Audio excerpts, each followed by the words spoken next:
holy night, the stars are brightly shining.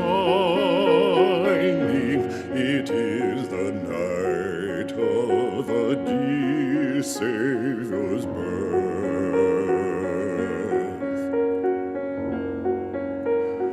Long lay the world in sin and error pining, till he appeared and the soul felt its worth. A thrill of hope, the weary world rejoices, for yonder breaks a new and glorious morn. Fall on your knees, oh, hear the angel voices, oh, night divine, oh, night when Christ was born, oh, night,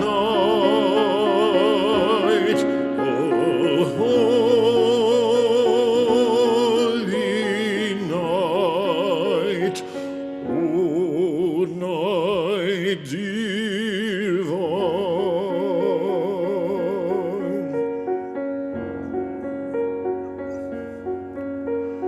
Truly he taught us to love one another.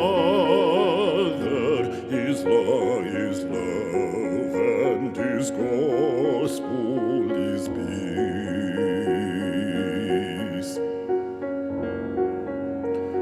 Chain shall he break, for the slave is a brother, and in his name all oppression shall cease. Sweet hymns of joy in grateful chorus raise we, let all within us praise his holy name. Fall on your knees, oh, hear the angel voices, oh, night divine, oh, night when Christ was born, oh, night, oh, holy night, oh, night divine.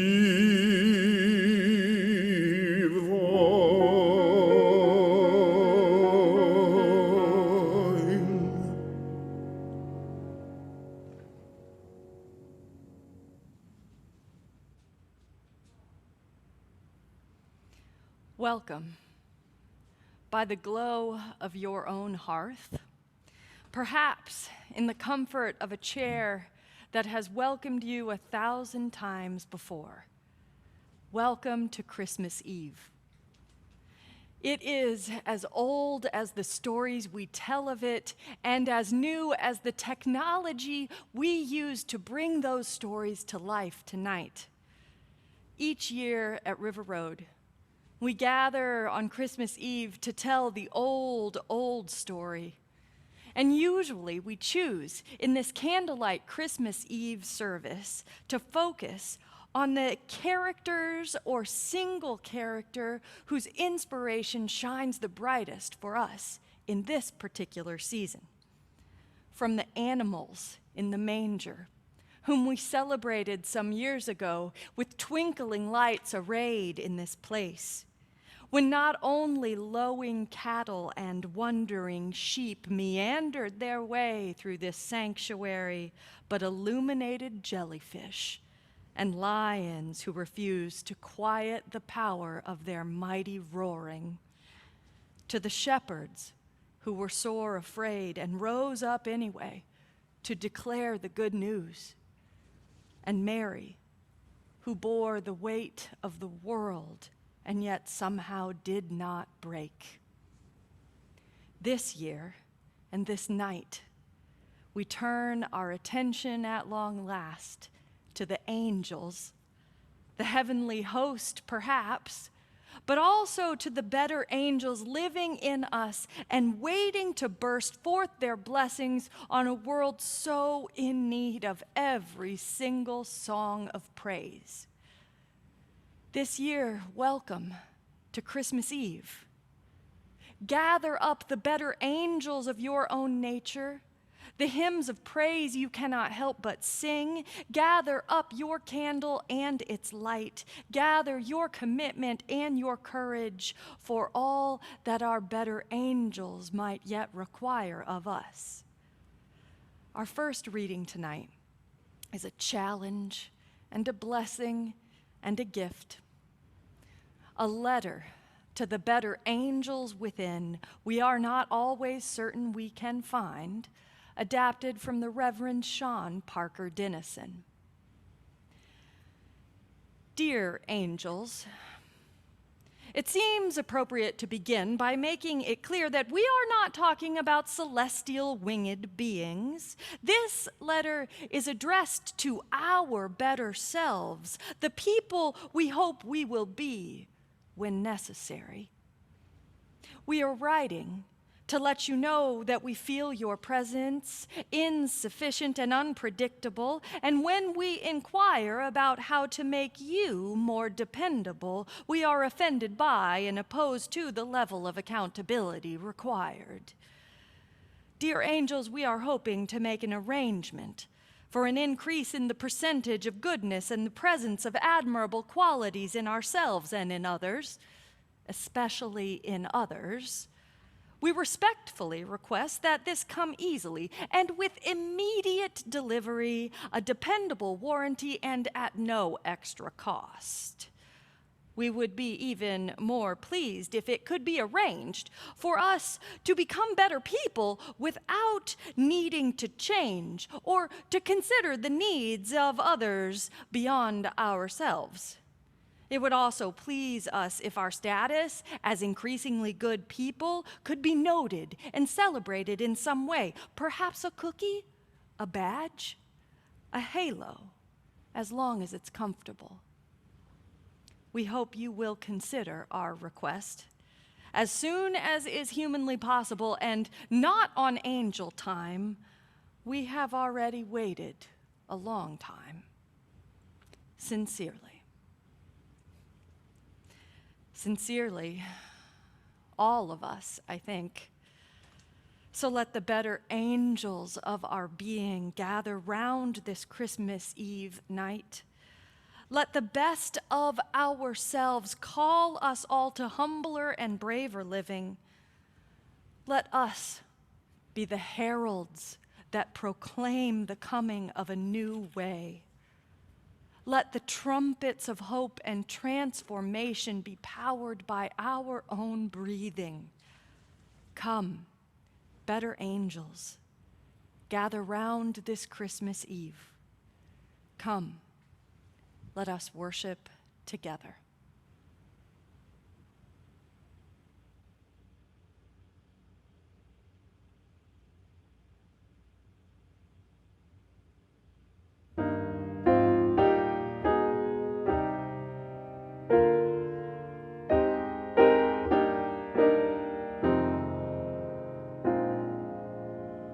Angels we have heard on high, sweetly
Our chalice reading tonight. Each night a child is born, from Sophia Lyon Foss. For so the children come, and so they have been coming. No angels herald their beginnings. No prophets predict their future courses. No wise ones see a start to show where to find the babe that will bring hope to multitudes.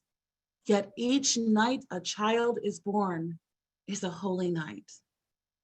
Parents and loved ones sitting beside their children's cribs feel glory in the sight of new life beginnings.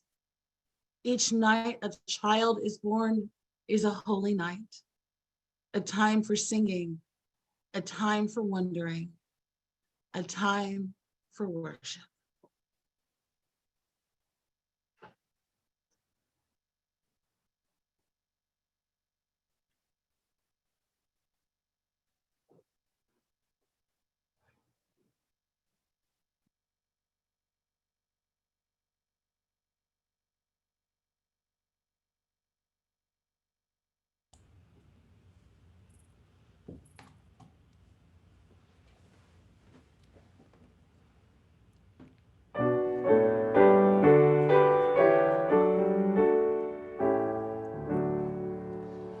The first Noel, the angel did say, was to certain poor shepherds in fields as they lay, in fields where they lay keeping their sheep, on a cold winter's night that was so deep.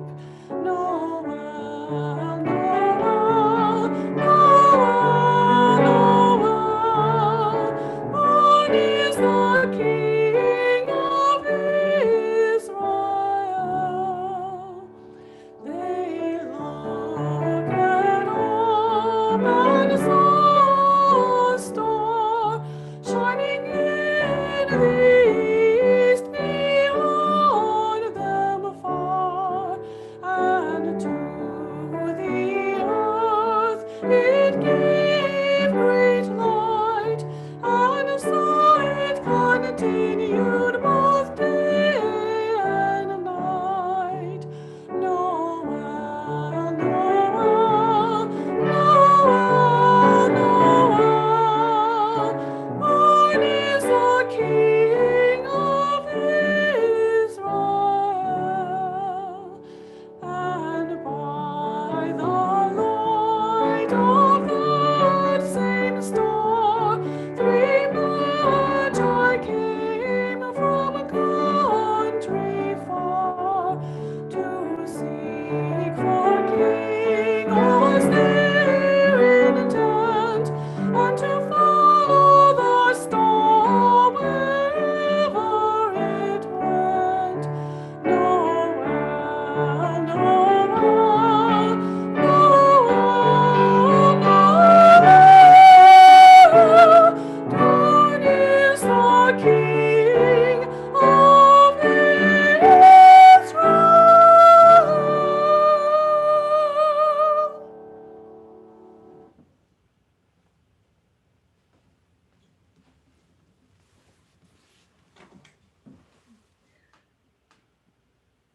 Our introduction to the old story comes from the Reverend Erica Hewitt.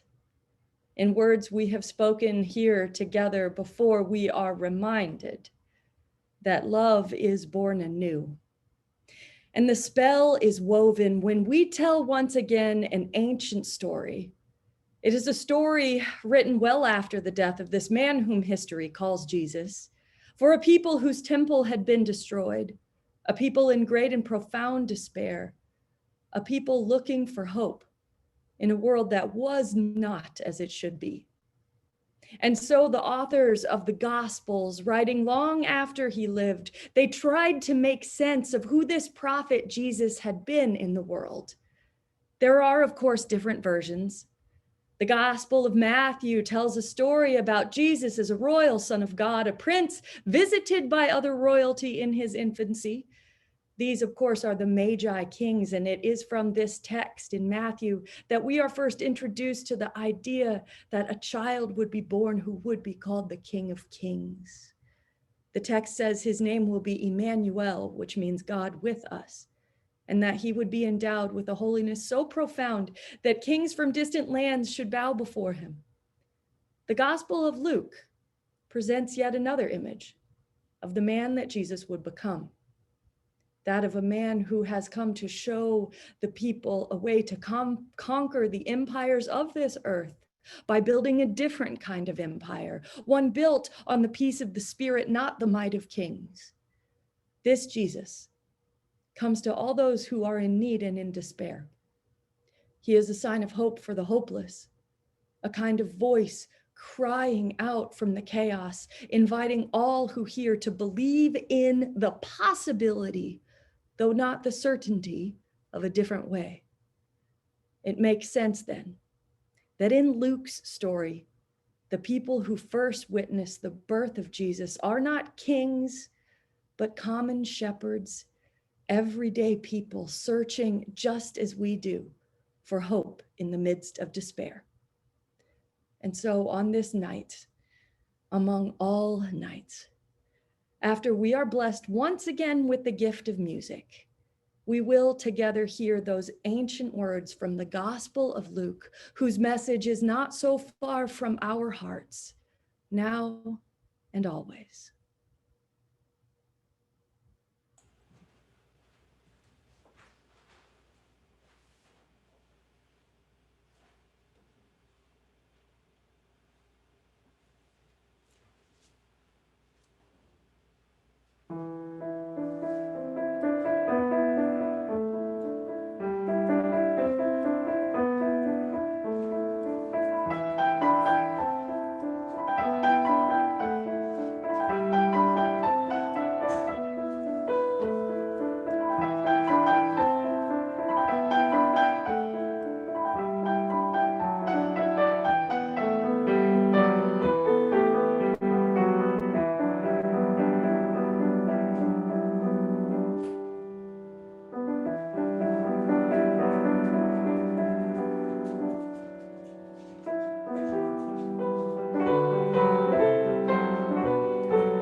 those days, a decree went out from Emperor Augustus that all the world should be registered. All went to their own towns to be registered. Because he was descended from the house and the family of David, Joseph went from the town of Nazareth in Galilee to the city of David called Bethlehem in Judea. He went to be registered with Mary, to whom he was engaged and who was expecting a child. While they were there, the time came for her to deliver the child, and she gave birth to her firstborn son and wrapped him in bands of cloth and laid him in a manger, because there was no place for them in the inn. In that region there were shepherds living in the fields, keeping watch over their flock by night. Then an angel of the Lord stood before them, and the glory of the Lord shone around them, and they were sore afraid. But the angel said to them, "Do not be afraid. Do not be afraid. Do not be afraid. Do not be afraid. Do not be afraid. For see, I'm bringing you good news of great joy to all the people. For all the people. For all the people. For all the people. To you is born this day in the city of David a Savior, who is the one you have been This will be a sign for you. You will find a child wrapped in bands of cloth and lying in a manger." And suddenly there was the angel, a multitude of the heavenly host. When the angel had left them and gone into heaven, the shepherds said to one another, The shepherds said to one another, "Let us go now to Bethlehem and see this thing that has taken place, which the Lord has made to know us." So they went and found Mary and Joseph, the child laying in a manger. When they saw this, they made know that they had been told about this child. And all who heard it were amazed. And all who heard was amazed. And all who heard it were amazed. And all who heard it were amazed. And all who heard it were amazed. And all who heard it were amazed. Mary treasured all those words and pondered them in her heart. The shepherds returned. Mary treasured all these praising words God for all and they had pondered them in her heart. The shepherds Treasured all these words and pondered them in her heart. All these words The shepherds pondered in her returned, heart. glorifying and praising God Mary treasured all for these all they words, had heard and pondered them in her heart. The shepherds returned, glorifying and praising God for all they had heard and seen, as it had been told them.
sits and rocks a Jesus child, while amid the treetops sighs a breeze so warm and mild,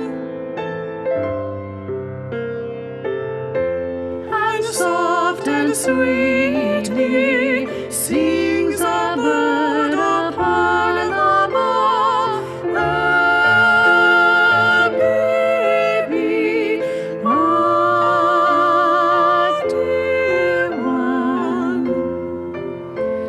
slumber now. Happy is thy laughter, holy is thy silent rest. Lay thy head in slumber, fondly on thy mother's breast. Ah, baby, ah, dear one, slumber now.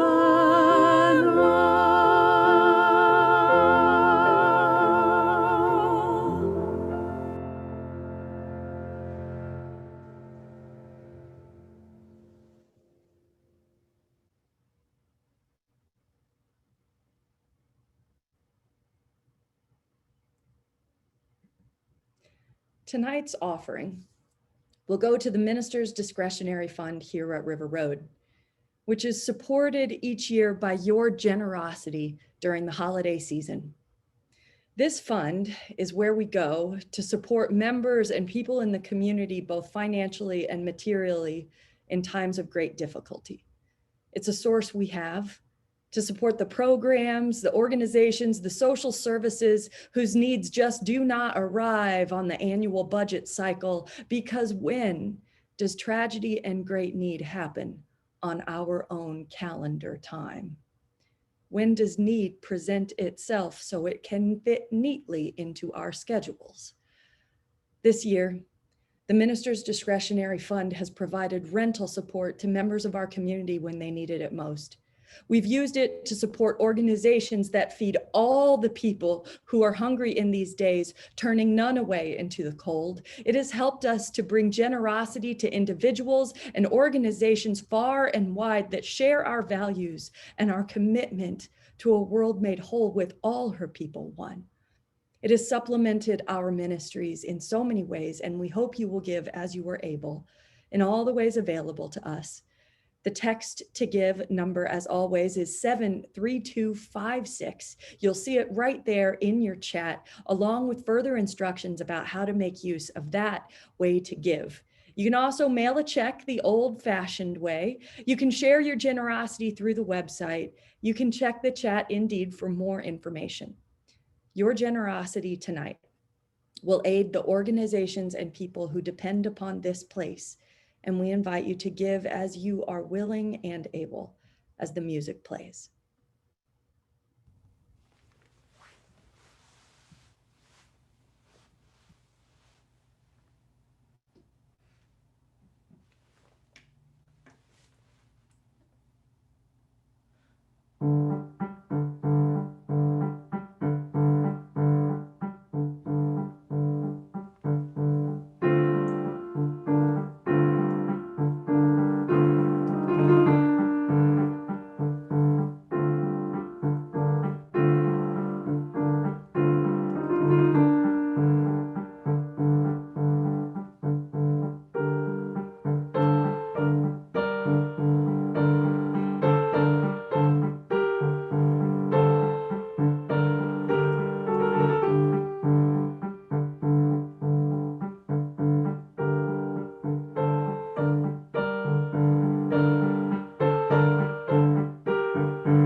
This reading comes from the Reverend Sean Parker Dennison, and it is titled Relentless. At the beginning of the year, I went to my local interfaith clergy meeting. The person in charge of hosting had asked us to come prepared to discuss a simple practice. What would we claim for the new year? The person to my left volunteered to go first, which meant that I would be last. It didn't matter much to me because the practice was familiar, and I'd chosen a word a few days earlier and made a vision board of the year. But as we went around in the circle, I began to get nervous. The first colleague chose hope. The second colleague chose compassion. The third chose self-care. The fourth told a long story that ended with her selecting the word angel, peace, devotion, honor. By the time we got to me, I was squirming and considering quickly choosing a different word. But even though that felt less risky, it felt dishonest too. So when it was my turn, I blurted, my word for the year is relentless. The room went silent and then filled with a nervous laughter. I mean, the world seems to be getting meaner, I said. Ministry is asking more of me and of my family. I guess I chose relentless because I need it. I don't want to give up on the world or on our community, on myself, on us. The silence continued, and then one of my retired colleagues smiled and asked loudly, "Can I borrow that? I want to change my answer from kind to relentlessly kind." One by one, my colleagues agreed, and suddenly the interfaith clergy serving one small town had agreed. For the year, we would commit ourselves to relentless hope, relentless compassion, relentless self-care, relentless peace, relentless devotion, and relentless honor. It seems like it will be a good year. And somewhere, if we are lucky, a relentless angel is watching over us all. May it be so. Blessed be.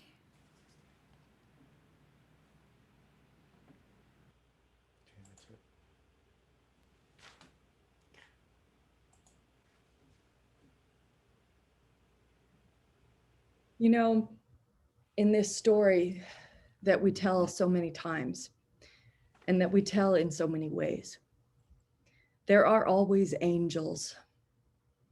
There are always the heavenly host shining down from above and scaring the shepherds half to death with the unexpected and all too bright glow of their wings.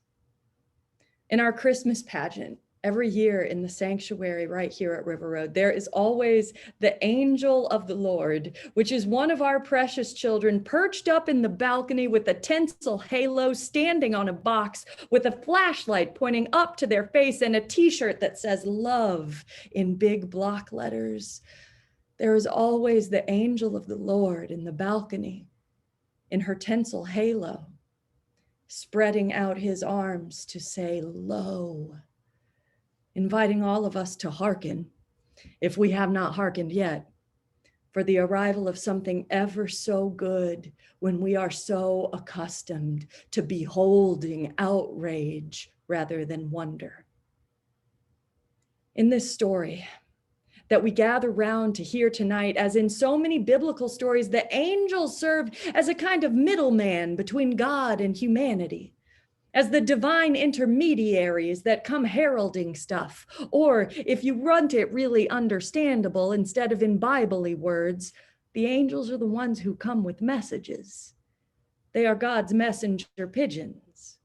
They come into the story like the post office to bring the news of the day, to tell us what is happening in the corner office way upstairs. And on Christmas Eve, the angels come to bear the message that a child is born and there is hope. Yes, even in the shadow of oppression and the might of empires, there is hope.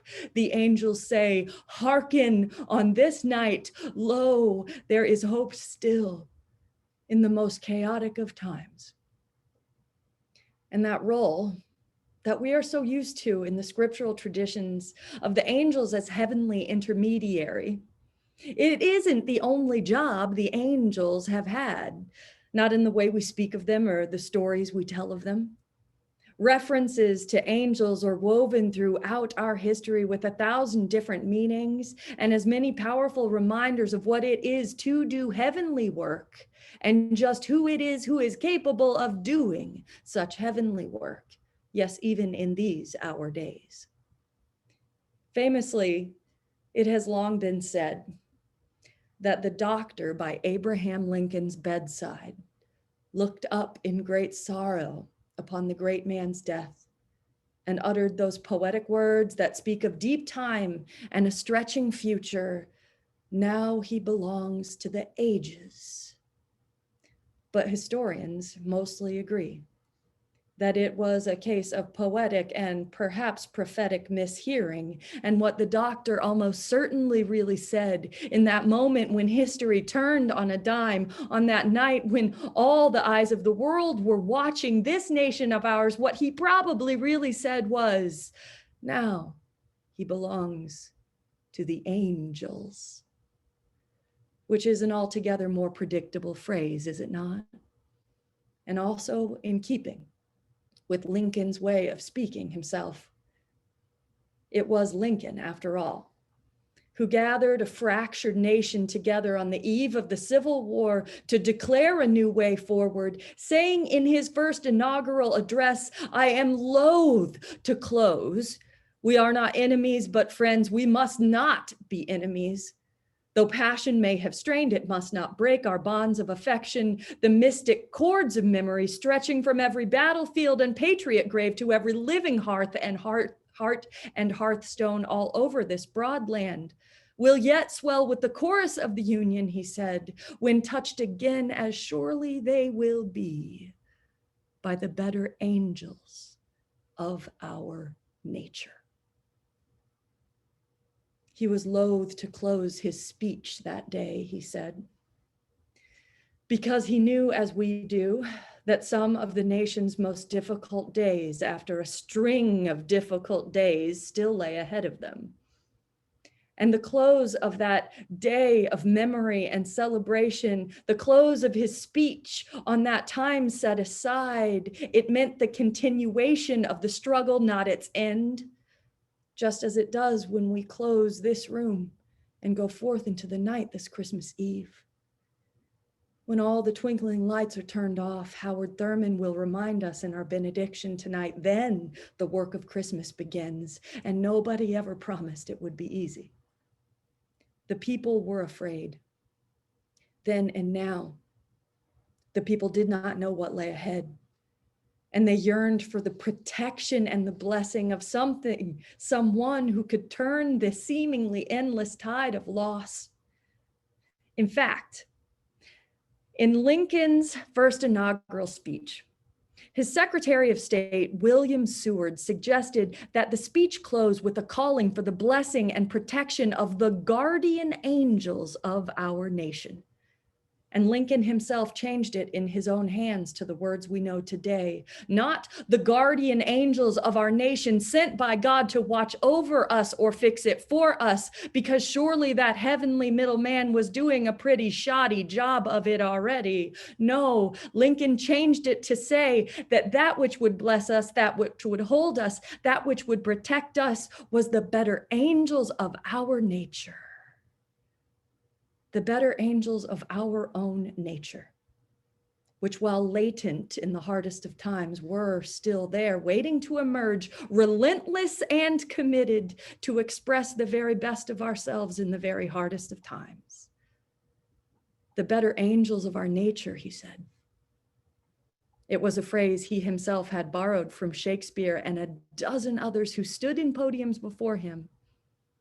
Historian David Blankenhorn has said that Shakespeare and Lincoln believed that these better angels they called forth in hard times, these better angels referred not just to individual, brave, wise, wonderful people, Not even to the winged supernatural heavenly intermediaries we have come to expect. No, the better angels they called for in the hardest times were the praiseworthy aspects of what it is to be human.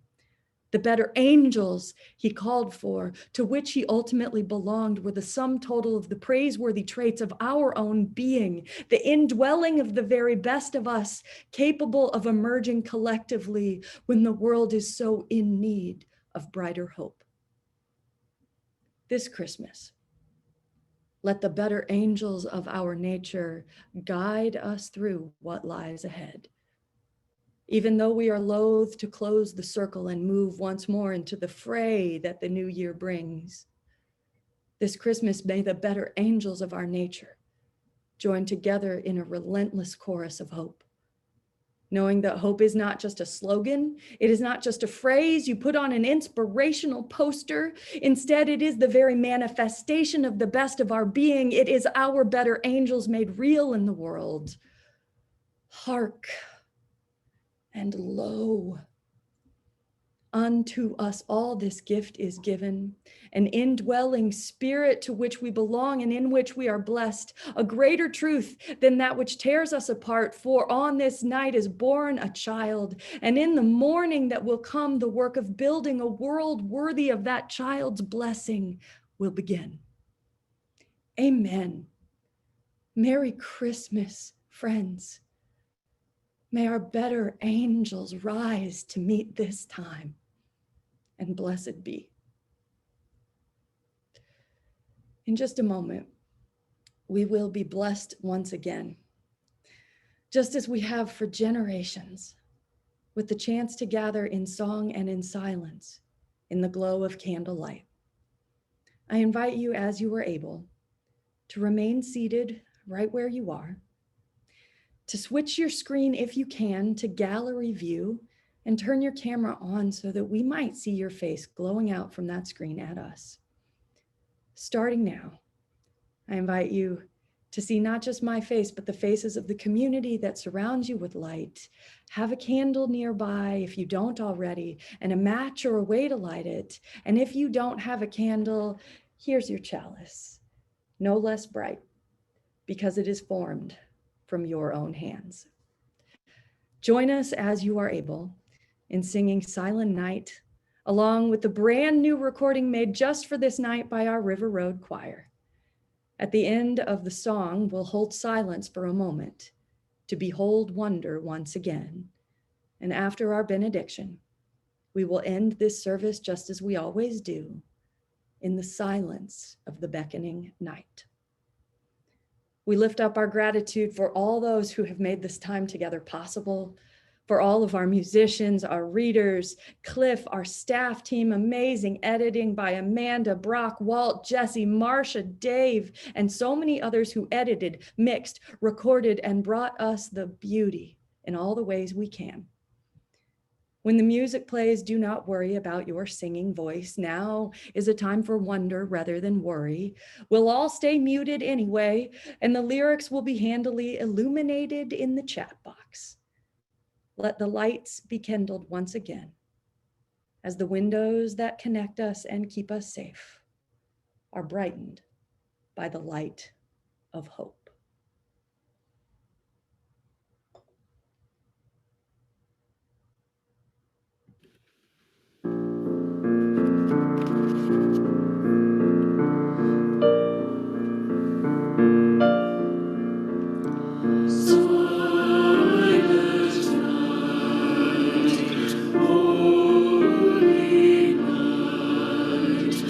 All is gone.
when the song of the angels is stilled, when the star of the sky is gone, when the kings and princes are home, when the shepherds are back with their flocks, the work of Christmas begins. To find the lost, to heal the broken, to feed the hungry, to release the prisoner, to rebuild the nations, to bring peace among the people, to make music in the heart. Blessed be.